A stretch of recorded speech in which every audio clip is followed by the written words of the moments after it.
People, hello, how are you? Hopefully we're all doing well. I'm Tom. This weekend we saw a fantastic boxing card headlined by Artur Beterbiev versus Dimitri Bivol, but this isn't about that. This video is about Fabio Wardley versus Fraser Clarke, or rather the lack of Fabio Wardley versus Fraser Clarke. Nobody expected that. If you expected that, I apologise, because I didn't think you expected that. I don't know anyone that expected Fabio Wardley, besides maybe Fabio Wardley himself. I don't even think Fabio Wardley would have expected that, to be honest with you.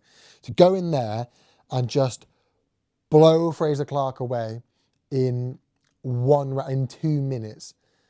That was ridiculous. I mean, I was just settling down into it. I was watching it thinking, oh, on the live stream, thinking, hang on a second. Wow. And then he catches him with a punch, breaks his cheekbone, and that was all she wrote. That was all she wrote. Where do you even start with that? Firstly, I mean, my prediction was Fraser Clarke to win. How wrong was I? But to win in that fashion, I was saying that the winner is in and around that top 15. I mean, he's got to be in that top 15 now. Maybe I'm getting a bit ahead of myself, right? The thing is with that performance is wow, and it's so surprising. But actually, not necessarily the issue I've got with it, but the question I've got with it is it didn't really answer any questions I had about Fabio. I never questioned Fabio's power. Fabio can whack, and in fact, I said in the build-up, all of Fabio Wardley's kind of big wins have been with people who want to stand there and trade, and you're going to lose that against Fabio because he can whack. He's like, yeah, okay, I'll stand there and trade with you. I hit harder than you. I'll get you gone. And that's what we saw against David Adelaide, and we kind of saw it in the first one when he knocked Fraser Clarke down. He's got that punch. I never questioned that. The question was, what do you do when that person is still standing there after 3 or 4 rounds, as Fraser was in the first fight? And we never found that out. We never got that answer. So that question still remains. How good a boxer actually is Fabio Wardley? He can scrap, he can fight, and he can bang. You know, that whole crash bang wallop style of fighting, he can do that. I never doubted that for a second. But he didn't answer the questions I had about him. And that's why Frank Warren, after the fight, said that Fraser's ready to mix it with the top guys now. He said, look, I'm being serious. I think he needs to go in there against those top guys now. I don't think so. I think he still needs someone on the cusp of top 10, in that top 15, F.A. Jagba, Justice Huyus, that him. You know, even a Jared Anderson, maybe a Carlos Takam, you know, maybe a Derek Chisora, maybe a Joe Joyce, and see how he does against them that aren't quite top 10. Let's see how he does. Let's get him in there with them now. Joe Joyce would be a good fight.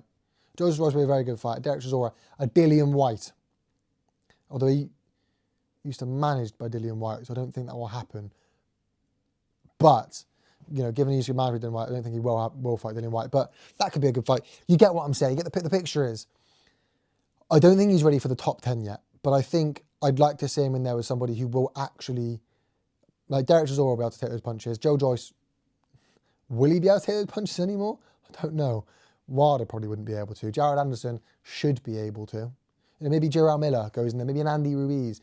That fringe top 10 level. Andy Ruiz, Jared Anderson, I think would be a really good fight. One of our prospects against America's prospect. Jared Anderson would be a really good fight. Just to see how he actually can box. I want to see how he can box. I know he can whack. I know the crash bang wallop style, I'm going to go through you, is brilliant for Fabio Wardley. I want to see how he can box.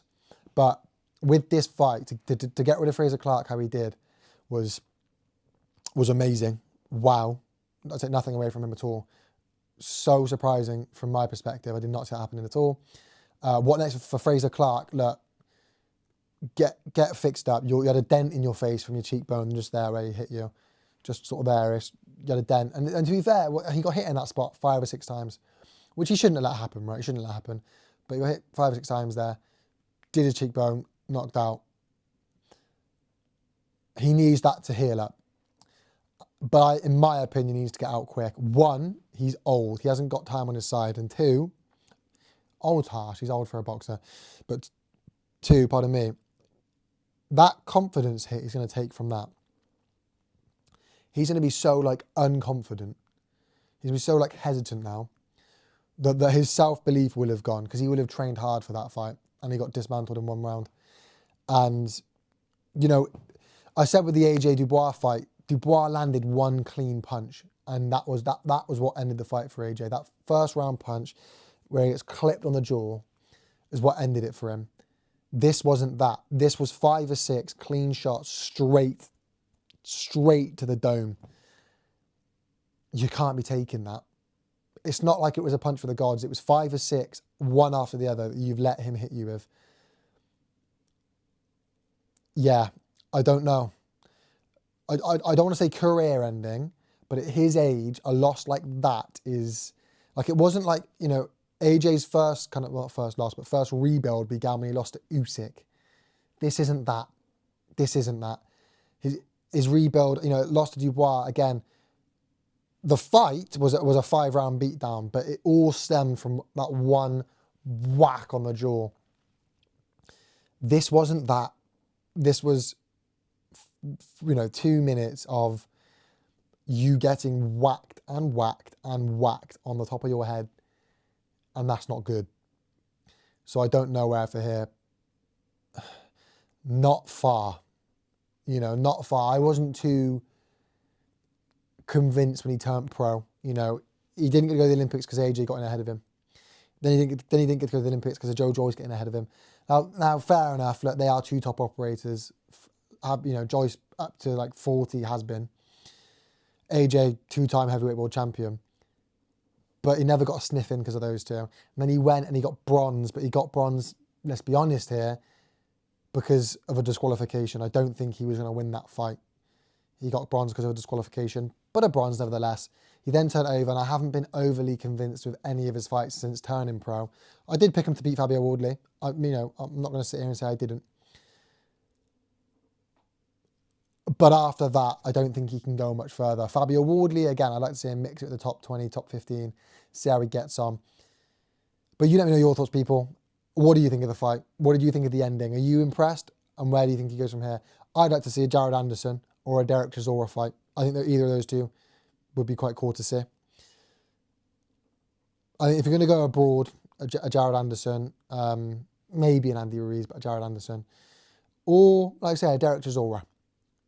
I don't see why Derek Chisora... No, actually, no, I don't want to see Derek Chisora. Joe Joyce. Joe Joyce. Give him Joe Joyce. He's coming off the loss. Derek Chisora doesn't... No, thanks. Joe Joyce. Coming off the loss, it makes sense, in my mind, to give, you know, to give Frank Warren the opportunity to let that happen. I can see that happening. Jared Anderson or Joe Joyce for me. That's your next step. But you don't know your thoughts, people, in the comment section down below. Let me know what you thought of the fight as well. I look forward to reading it. Make sure you leave a like, a comment, subscribe if you know how YouTube works. Peace.